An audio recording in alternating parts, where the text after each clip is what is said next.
नमस्कार, young Bharat news में आपका स्वागत है। आज हम बात करेंगे बिहार की सियासत पर। बिहार विधानसभा चुनावों को लेकर सत्ता पक्ष और विपक्ष के सियासी दलों ने अपनी राजनीति और रणनीति को धार देना शुरू कर दिया है। इसकी शुरुआत उन्होंने महागठबंधन में अपने लिए सीटों के दावों के साथ की है। सत्तारूढ़ एनडीए से इतर आज हम बात करेंगे बिहार में तेजस्वी यादव के नेतृत्व में नजर आ रहे महागठबंधन और उसकी सियासी रणनीति पर, जहां सीटों के बंटवारे को लेकर सियासी खींचतान जारी है। हालिया बयानों और हालातों पर नजर डालें तो 243 सीटों वाली बिहार विधानसभा में राजद विपक्ष का मुख्य चेहरा बनकर अपने हिस्से में करीब 150 सीटों पर दावेदारी कर रहा है। बाकी सीटों पर गठबंधन के सहयोगी दल मसलन कांग्रेस, सीपीआईएमएल, सीपीआई, सीपीएम समेत मुकेश साहनी की वीआईपी पार्टी व कुछ अन्य छोटे दलों के साथ सीट शेयरिंग का सॉलिड फॉर्मूला तैयार किया जाएगा। इसे लेकर बैठकों का दौर जारी है, लेकिन अभी कोई ठोस फार्मूला सामने नहीं आया। इस मुद्दे पर आज हमारे साथ बात करने के लिए मौजूद हैं बिहार की राजनीति को पिछले 3 दशक से कवर करते आ रहे वरिष्ठ पत्रकार प्रमोद जी। प्रमोद जी, आपका स्वागत है। यंग भारत में आपका स्वागत है। जी नमस्कार जी। हम आज चर्चा करेंगे बिहार में महागठबंधन की स्थिति को लेकर। पहले ये जानना चाहेंगे, भले ही देश दुनिया में कुछ भी हो रहा हो, इस समय बिहार में सियासी हलचल किस तरह नजर आ रही है? आप किस नजर से देखते हैं बिहार की सियासी हलचल को? देखिए, बिहार की राजनीति देश की राजनीति को प्रभावित करता है। ये बहुत पहले से है।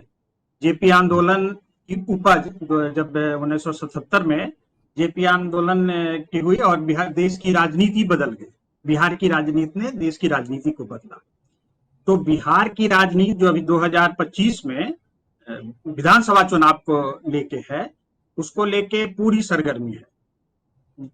महागठबंधन में भी और इंडिया गठबंधन में जो एनडीए है उसको लेके प्रधानमंत्री भी 2 बार आ चुके हैं हाल के दिनों में। महागठबंधन पूरी ताकत से अपनी मीटिंग, सीट शेयरिंग को लेके अपनी चर्चा, अपनी रणनीति और तेजस्वी के नेतृत्व में कैसे चुनाव हो उसको लेके बैठकों का दौर करते जा रहा है। आपने बोला अभी कि तेजस्वी के नेतृत्व में पिछले विधानसभा चुनावों में बिल्कुल ये बात साफ नजर आई थी कि लालू यादव ने जेल से रहते हुए भी पूरे चुनाव को एक तरह से प्लान किया, उसके लिए रणनीति बनाई। क्या इस बार विपक्ष का मुख्य चेहरा तेजस्वी यादव है? क्या इस बार की पूरी रणनीति वो बुनेंगे और उनके इर्द गिर्द बुनी जाएगी? पूरी पटकथा लालू यादव जेल में हो, जेल से बाहर हो, उन्होंने एक तरह से अपना उत्तराधिकारी तेजस्वी यादव को सौंप दिया है, बना दिया है। और उसने बखूबी माने अपनी नेतृत्व क्षमता, अपनी जो उनकी क्षमता है पॉलिटिकल और मैच्योरिटी का, जबकि उम्र उतनी नहीं है, लेकिन उन्होंने शो किया था। और इस बार भी चाहे जो प्रेशर पॉलिटिक्स अभी सीटों को लेके हो जाए, लेकिन चेहरा जो है तेजस्वी यादव ही होंगे। सियासी दलों ने एक प्रेशर पॉलिटिक्स का गेम शुरू कर दिया है। राजद इस बार अपने पास 150 सीटें रखना चाहता है। कांग्रेस लगातार पिछली बार से कुछ ज्यादा सीटों की मांग कर रही है। क्या है ये सीट शेयरिंग का पूरा फॉर्मूला, किस तरह से आप देख रहे हैं? आखिर किस करवट बैठेगा? क्या कांग्रेस अपनी पिछली बारी की सीट राजद से ले पाने में कामयाब हो पाएगी? ऐसा तो लग नहीं रहा है, क्योंकि पिछली बार जिस तरह से 70 सीटें कांग्रेस को दी गई थी और वो शायद 17 पे ही जीती थी। फिर बाद में इस चीज को लेकर दोनों के बीच तनाव भी नजर आया। इस बार हालात कैसे हैं बिहार में? इस बार महागठबंधन सीट शेयरिंग के फॉर्मूले को कैसे उसका फॉर्मूला कैसे सेट करेगा? महागठबंधन का जो 2020 का जो पार्टियों का मेल था, उसमें एक नया दल जो मुकेश सहनी की पार्टी है, वीआईपी, वो इस बार महागठबंधन में शामिल हो गई है। पिछले बार लास्ट मोमेंट में पर मुकेश सहनी ने तो एक रुमाल एनडीए की तरफ भी रखा हुआ है। वो मोदी से कह चुके हैं कि भाई आप नहीं, मैं जो बताना चाह रहा हूं कि 2020 के इलेक्शन में अंतिम समय तक महागठबंधन के साथ मुकेश सहनी थे। लास्ट जी डे जब एक प्रेस कॉन्फ्रेंस होना था जिसमें सीट को लेके कुछ घोषणा होनी थी, तो उसी जी। में मुकेश सहनी महागठबंधन से निकल के एनडीए में चले आए। तो इस बार जो पिछला बार का जो 2020 का इक्वेशन है, जिसमें 140 सीट पे 140 सीट पे ये राजद, 70 सीट पे जी। कांग्रेस, 19 सीट पे सीपीआई एमएल, लेकिन वीआईपी सीट, वीआईपी तो थी नहीं उस समय, इस बार वीआईपी भी है।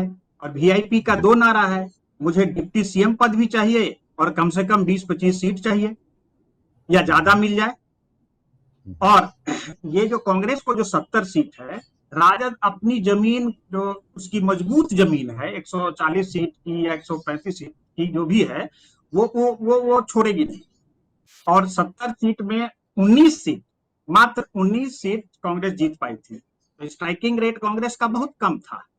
तो जो भी वोट, जो सीट अगर घटेगा, अगर राजद थोड़ा सा बड़ा भाई होकर सेक्रीफाइस भी कर जाए कि नहीं 140 में हमको मुकेश सहनी को भी एडजस्ट करना है, और माले जिसका स्ट्राइकिंग रेट सबसे ज्यादा था 19 में 12 सीट, 19 सीट लड़ा और उसमें 12 सीट जो कम्युनिस्ट जो माले को मिला। तो उसकी भी इच्छा है कि हम 19 नहीं 30 लड़ें।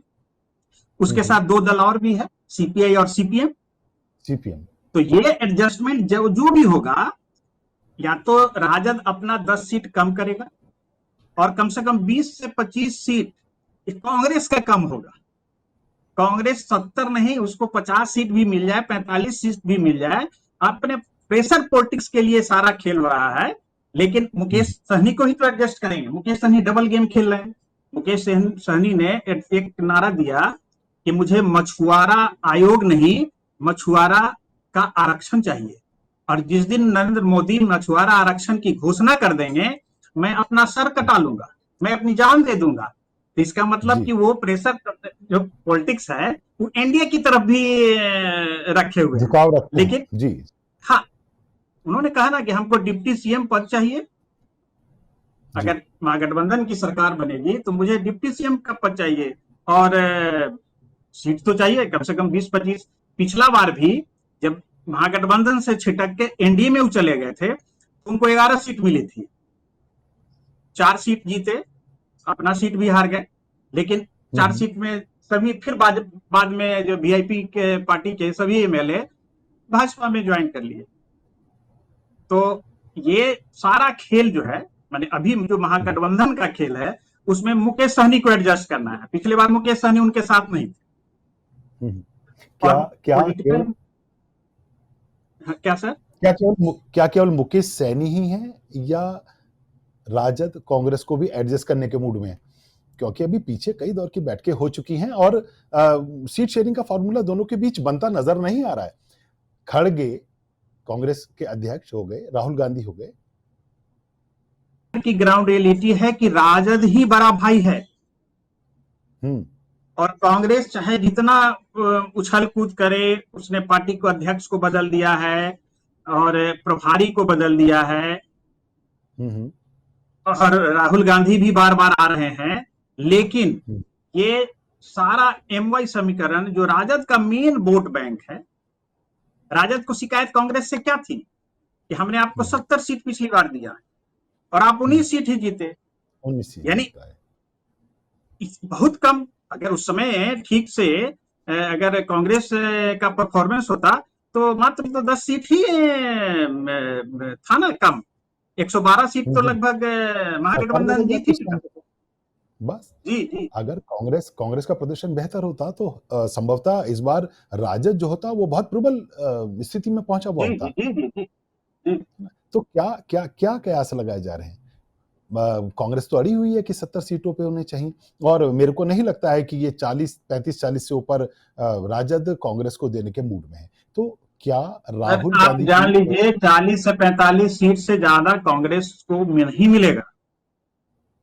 ग्राउंड अच्छा। रियलिटी बाद में सब कंप्रोमाइज करेंगे, क्योंकि लक्ष्य है महागठबंधन की सरकार बने।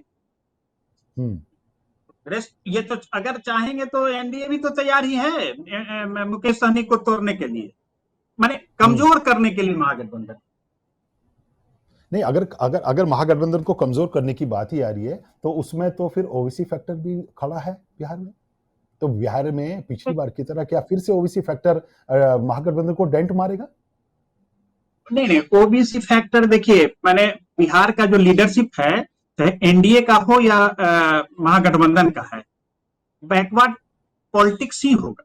नीतीश कुमार भी ओबीसी ही है, तेजस्वी यादव भी ओबीसी ही है, कांग्रेस ने जो पार्टी अध्यक्ष बनाया है वो दलित है, राजेश राम है। तो यहाँ की राजनीति जो है वो ईबीसी और ओबीसी, और नरेंद्र मोदी बिहार में आते हैं तो सबसे बड़ा अपने आप को ईबीसी का नेता घोषित करते हैं। और ये नीतीश कुमार के साथ प्लस पॉइंट ये है कि अति पिछड़ा, मैंने शुरू में बताया ना कि ओबीसी नहीं, ओबीसी का भी 2 भाग इन्होंने बांट दिया है, उसमें ईबीसी कर दिया है, माने अति पिछड़ा, इकोनॉमिक अति पिछड़ा का एक अच्छा चंक जो है नीतीश कुमार को सपोर्ट करता है।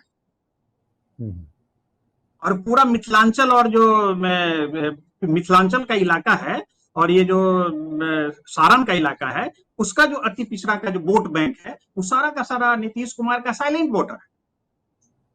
तो बिहार में हाँ बताइए। एक सवाल फिर से बड़ा ये उठ रहा है, देश में बात पिछले कुछ समय में लगातार विकास की राजनीति को लेकर हो रही है कि अब देश में उस तरह का माहौल बन रहा है कि अब विकास की बातें होंगी।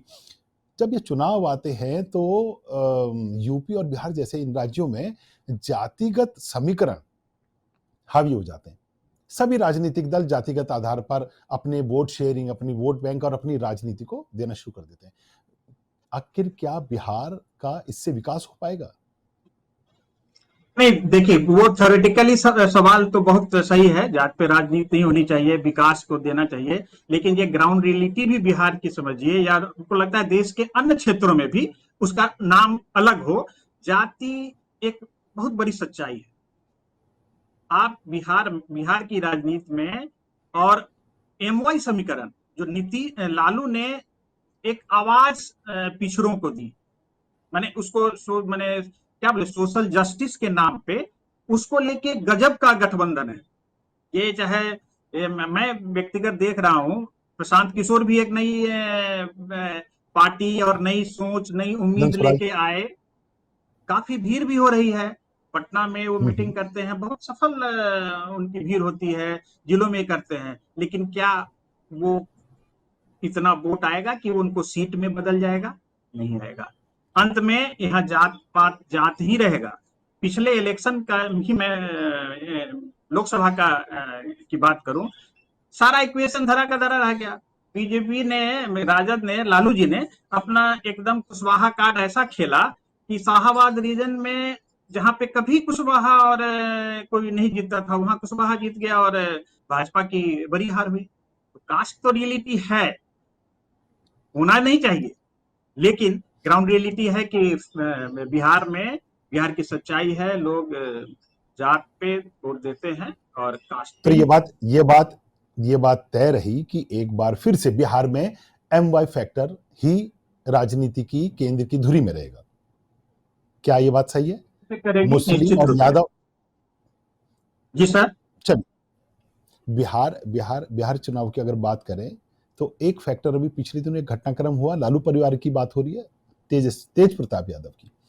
तेज प्रताप यादव का जो पूरा घटनाक्रम हुआ, इसे सियासी लोग क्या अपने अपने पक्ष में भुनाएंगे? क्या इससे महागठबंधन को कोई नुकसान होने जा रहा है? देखिए, शुरुआत में तो हर पार्टी, जदयू ने भी और मांझी जी ने भी, हम पार्टी वालों ने भी इस मामले को हवा दी। जीतन राम मांझी भी नाम कि मिसेस सिन्हा कौन है, और उस ऐश्वर्या जो लड़की जो पहली बीवी थी तेज प्रताप की, उसको लेके कुछ सिंपैथी मिलेगा, लेकिन ऐसा नहीं है कि इस मामले को, जो मेरी व्यक्तिगत राय है, इसको लेके कहाँ कोई हंगामा। क्योंकि अभी ये लगता है पारिवारिक मामला है और थोड़ा सियासत डेंट न हो जाए इलेक्शन में, इसी कारण से उन्होंने इसको साइड किया है। लालू जी का क्या पता आने वाले समय में जो राजद के विपक्षी दल हैं वही इस मुद्दे को लेके खूब उनका परिवार पर गंभीर आरोप लगाए, क्योंकि ये सवाल तो उठे ही हैं। खुद ऐश्वर्या ने बकायदा राजद पे और लालू परिवार पे गंभीर आरोप लगाए। गंभीर तो आरोप लगाया। राजनीति में ये इस तरह के लांछन तो देखे सुने गए हैं। हाँ, वो सब होगा, लेकिन क्या जनता जो लालू जी का हार्डकोर वोटर है उस पर कोई इम्पैक्ट पड़ेगा क्या? मुझे शक है कि राजद को इससे कुछ डेंट होगा। चलिए अब लालू परिवार से बाहर निकलते हैं और बात करते हैं राहुल गांधी की। राहुल गांधी जिस तरह की राजनीति करते हैं, क्या बिहार के लोगों को उनकी राजनीति समझ में आती है? क्योंकि ऐसा माना जाता है कि बिहार के लोग राजनीति के अच्छे जानकार होते हैं। तो जिस तरह से राहुल गांधी राजनीति के अपनी एक परिपाटी को आगे बढ़ाते हैं, वो बिहार के लोगों को समझ में आएगा? क्या इस बार कांग्रेस अपना प्रदर्शन पिछली बार की तुलना में बेहतर करने जा रही है? ये राहुल गांधी पिछले लोकसभा चुनाव के समय भी, ये लोकसभा नहीं, इससे पहले भी मोदी चोर है, चौकीदार चोर है, अभी नरेंद्र सरेंडर हो सकता है, लेकिन कांग्रेस यहाँ खुद बैसाखी पे है। लालू के भरोसे कांग्रेस की हैसियत है बिहार में। इंडिपेंडेंट रूप से कांग्रेस की कोई बड़ी हैसियत नहीं है। कांग्रेस की जो भी ताकत है, इसलिए राहुल बहुत ज्यादा इम्पैक्ट नहीं है। इसका पूरा लीडरशिप धीरे धीरे करके, जैसे यूपी में लीडरशिप कांग्रेस की कैसे खत्म हो गई और वो अब अखिलेश के सहारे, बिहार में भी कमोबेश वही स्थिति है। दोनों मिलेंगे तो कुछ सीट बढ़ जाएगा, तो इनको आभासी मजबूती दिखाई देगा कि हम बहुत ताकतवर, हम 19 सीट अकेले लड़े, हो सकता है 2 सीट भी ना जीते। तो ये बात तय है कि राजद के लिए कांग्रेस और कांग्रेस के लिए राजद, इन दोनों का आपस में जोड़, ये दोनों ही दलों के लिए एक मजबूरी है। एकदम मजबूरी है। जिस ढंग से बिना कांग्रेस के राजद का भी अस्तित्व थोड़ा सा डगमगाएगा, जो उनका वजूद है वो थोड़ा हिलेगा। और कांग्रेस तो शायद अभी उस स्थिति में ही नजर नहीं आ रही है कि वो अकेले सोच भी सके कि अगर वो इनसे थर्ड फ्रंट बन के अलग खड़ा हो, तो शायद कांग्रेस तो इस तरह कुछ नजर भी नहीं आ रही है। ना ही उनके पास कोई इस तरह की रणनीति है, ना ही उनका कोई आगे का कोई ऐसा प्लान है, एक्शन प्लान। कोई लीडर भी नहीं है बिहार में। अब कोई लीडरशिप भी नहीं, कोई लीडरशिप, वो कोई अध्यक्ष मैंने वो अपनी सीट जीत जाए, वो भी सपोर्ट में राजद के ही सीट वोट से बैंक से जीते होंगे। ग्राउंड रियलिटी है बिहार में राजद एक फोर्स है। जैसे नीतीश और बीजेपी जी अकेले कमजोर हैं, लेकिन दोनों जब मिल जाए तो काफी मजबूत है। वैसी स्थिति राजद और कांग्रेस की नहीं है, लेकिन कांग्रेस की ज्यादा मजबूरी है कि अगर राजद उसके साथ रहे तो कांग्रेस की ताकत थोड़ी मजबूत है। जी चलिए, तो ये तो सिलसिला चल ही रहा है। इस सब के बीच में एक और फैक्टर आपने भी पीछे नाम लिया था, मुकेश सहनी का। मुकेश सहनी क्या चाह रहे हैं? 60 सीट मांग रहे हैं। देखिए, अभी प्रेशर पॉलिटिक्स में तो मांगेंगे ज्यादा, मांगो तो मैंने रिवॉल्वर मिलेगा। तो वही है, अगर इनको, मैंने पिछला बार बोला ना, 11 सीट इनको एनडीए ने दिया था। अगर महागठबंधन से 25 मिल जाए तो ये इनका काम हो जाएगा, लेकिन मांग रहे हैं। और जब राजद अपना 140 में घटाएगा ही नहीं, माले जिसका स्ट्राइक रेट 19 में 12 था, वो तो कम से कम 25 भी, उसको भी 5 सीट ज्यादा चाहिए। तो जो भी है कांग्रेस के ही हिस्से से सब कटना है। पर राहुल गांधी तो वहां लगातार रैलियां कर रहे हैं और बहुत एक्टिव होके वहां नजर भी आ रहे हैं। हाँ, एक्टिव है, अच्छा है। कम से कम में ये मैंने जो कांग्रेस जो एक पार्टी के रूप में जो कार्यकर्ता शिथिल थे, वो रिवाइव कर रहे हैं। वो सब तो ठीक है, लेकिन इलेक्शन पॉलिटिक्स में जहां पे आप असेंबली चुनाव लड़ते हैं, उसमें कांग्रेस और राजद अगर कंबाइन रहेगा तभी उसका इम्पैक्ट पड़ेगा, तभी सीट में वो दिखेगा। उसका एक उदाहरण मैंने एनडीए के रूप में दे रहा हूं, आप एनडीए पे हम लोग भी चर्चा करेंगे। एनडीए में पिछले 2020 के इलेक्शन में चिराग पासवान 137 सीट पे लड़े। जी चिराग जी। पासवान एक सीट पे जीत हुई। तो यही स्थिति अगर कांग्रेस भी अगर अपनी ताकत अकेले दिखा दे तो सेम फॉर्मूला होगा, क्योंकि ये लोग 5% 7% वोट तो लाते हैं, लेकिन जब एक चंक से जो बड़ी पार्टी है जिसका एक अच्छा 30% वोट बैंक है, लगभग 30%, चाहे कुछ भी हो जाए, राजद को वोट बैंक है 29 से 30% का वोट बैंक उसका फिक्स्ड है, माने एमवाई समीकरण का। तो मतलब फाइनली बात यही निकल कर आ रही है कि अभी जो बिहार की सियासत है, उस सियासत में भी बहुत सारी उथल पुथल सीट शेयरिंग को लेके होनी है, आगे बहुत सारे खेल होने हैं, पर ये सीट शेयरिंग का मामला कब तक सुलझने जा रहा है? क्योंकि जितना लेट करेंगे उतना कांग्रेस के लिए, राजद के लिए, इनके लिए भारी पड़ने वाला है। अभी कोई, चाहे एनडीए में, आप एक दो चार दिन पहले एक खबर आई कि 100 सीट पे जदयू, 100 सीट पे ये बीजेपी, ऐसे ये सब ऐसे ही है, कोई ऑफिशियली कोई चर्चा नहीं है। ये जो सारा चीज महागठबंधन वैसे ज्यादा ऑर्गेनाइज तरीके से मीटिंग कर रहा है। उसका पूरा उद्देश्य है कि हम अपनी जो भी मेरी टीम है, माने माले है, सीपीआई है, सीपीएम है, कांग्रेस है, राजद है और नई पार्टी वीआईपी है, इसमें आपस में कोऑर्डिनेशन हो जाए। लेकिन उस सर्वे में आया ना कि तेजस्वी उभर रहे हैं, ये एक परसेप्शन बन रहा है ना कि महागठबंधन अगर एकजुट रहा और एक ताकत से लड़ेगा तो हो सकता है वो चेहरा, तेजस्वी तो चेहरा है ही जो दबाव ले, लेकिन महागठबंधन का चेहरा तेजस्वी यादव ही है। लेकिन बहुत अर्ली है, ये लोग सब प्रेशर पॉलिटिक्स के लेके, अभी कोई पार्टी में सिर्फ दबाव बनाने के लिए कि हमको इतना सीट चाहिए, मुझे इतना सीट चाहिए, लेकिन अभी ना एनडीए में वैसी कोई बैठक हो रही है। एनडीए के लिए अगर कहिए तो एनडीए में भी नया खेल है, पिछले बार जो कहीं नहीं, नहीं थे। एनडीए एनडीए एनडीए की बात हम एक अलग डिबेट में भी इसके अच्छा, अगले वाले इसमें करेंगे। अभी महागठबंधन पे ही स्टक करते हैं और महागठबंधन पे ही बात करते हैं। तो ये बात साफ हो गई और तय हो गई कि इस बार विपक्ष का सबसे बड़ा चेहरा तेजस्वी यादव है हाँ निश्चित रूप से, और महागठबंधन भी वही ड्राइव करेंगे।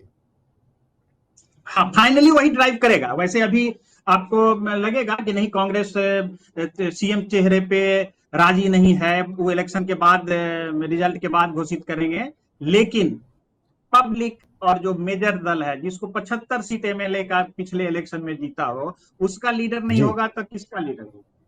नहीं, बात पब्लिक भी समझती है, परसेप्शन नहीं, पर परसेप्शन पिछली के बार गेम में। पिछली बार पिछली बार पिछली बार राजद के अंदर के परिवार में ही बहुत सारे अंतर्विरोध आए थे कि कुछ बड़े वरिष्ठ नेताओं को दरकिनार करते हुए तेजस्वी को एकदम से आगे बढ़ा दिया गया था। तो भीतरघात का भी पिछली बार अंदेशा था, शायद हुआ भी हो। इस बात क्या ऐसी कोई स्थिति बन रही है? इस बार पूरा राजद परिवार संगठित है? एकदम संगठित है, और तेज प्रताप का मामला उसी की एक कड़ी है।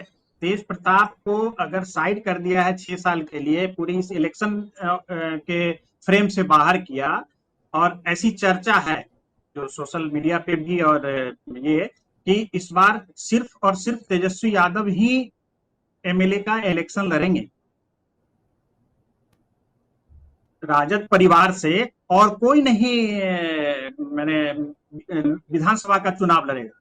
वैसे लोकसभा में मीसा भारती है ही, विधान परिषद हम्म में राबड़ी देवी है ही, लालू जी तो हम्म इलेक्शन अब लड़ ही नहीं सकते हैं, और तेज प्रताप हम्म को ही एकदम आगे किया गया है। और रोहिणी जो तेजस्वी की जो बड़ी बहन है, वो लोकसभा का इलेक्शन लड़ी थी, तो इसलिए कोई हम्म नहीं, सीधे और मामाओं को पहले ही बाहर कर दिया गया है। सुभाष यादव और साधु यादव जो तेजस्वी के मैंने चर्चित मामा थे, जिनके कारण पार्टी हम्म। बदनाम भी हुई और ऐसे लोग बोलते हैं, तो वो तो उनका कोई वजूद नहीं है, माने पॉलिटिकली कोई इम्पैक्ट नहीं है। चलिए, तो पारिवारिक जो भी भीतरघात की बातें थी वो अब इस समय नहीं है, तो इससे आने वाले समय में राजद और मजबूत बनकर बिहार में नजर आएगी। तो आगे आगे किस तरह से सीट शेयरिंग का जो फॉर्मूला है वो कब तक सामने आ सकता है, कि फाइनल कब तक होगा, सो दैट पता चल सके कैंडिडेट्स को भी उन्हें तैयारी कब से शुरू करनी है और किस स्तर की करनी है। एक बैठक शायद 15 तारीख को फिर होगी ये, और लगातार ये लोग बैठक करेंगे। एक समन्वय समिति बन रही है। पिछले बार के इलेक्शन को लेके ये लोग, पिछली जो मीटिंग जो कल हुई थी मीटिंग, उसमें ये चर्चा हुई कि जो 15,000 वोट जिसको ज्यादा आया उस सीट पे हम क्या करेंगे, या हो सकता है कैंडिडेट बदलेंगे, या कुछ विनिंग भी हैं लेकिन उनका परफॉर्मेंस बढ़िया नहीं है उनको बदलेंगे। उसको लेके ये तैयारी वो कर रहे हैं, लेकिन अभी एग्जैक्ट कोई डेट तो नहीं है। लेकिन एक अगली बैठक 15 तारीख को महागठबंधन की होने वाली है। अभी सीट को लेकर हमें कांग्रेस के एक नेता से बात हुई तो उन्होंने बताया कि बिहार में कुछ फॉर्मूला कुछ इस तरह का भी बन रहा है कि कांग्रेस को सीटें कम दी जाएंगी, ये बात तय है, लेकिन सीटें उनकी मन मुताबिक और कुछ पसंदीदा सीट दी जाएंगी जहां उनकी जीत काफी हद तक सुनिश्चित हो सके। तो ऐसा कोई फॉर्मूला बन रहा है कि ऐसी कोई खबर बिहार के सियासी हल्के में कुछ चल रही हो? तो अभी मेरे पास वैसी जानकारी नहीं है। देखिए, हर पार्टी चाहता है कि हमको विनिंग सीट मिले, लेकिन कोई भी जहां पे सेकेंड पोजीशन पे अगर कांग्रेस रही होगी या कुछ कम मार्जिन से हारी होगी तो इस पर जरूर चाहेगी कि मुझे मिलना चाहिए।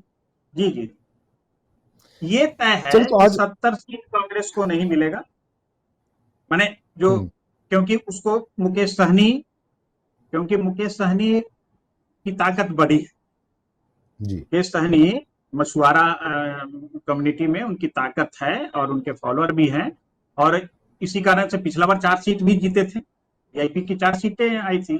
तो इस बार नहीं खोना चाहेगा महागठबंधन। अंतिम समय में जिस ढंग से मुकेश सहनी निकल के एनडीए में चले गए थे तो वो रहे, और अगर ये एकजुट रहा। और एक और मुझे जो अभी चर्चा है, वैसे शायद ये पता नहीं कितनी सच्चाई है, बीच में हल्ला हुआ था कि ओवैसी की पार्टी से भी महागठबंधन कुछ समझौता करने की कोशिश में है महागठबंधन। क्योंकि ये ओवैसी की पार्टी सीमांचल वाला जो इलाका है उसमें 5 एमएलए उनके जीते थे पिछले बार, लेकिन 4 एमएलए राजद में शामिल हो गए थे।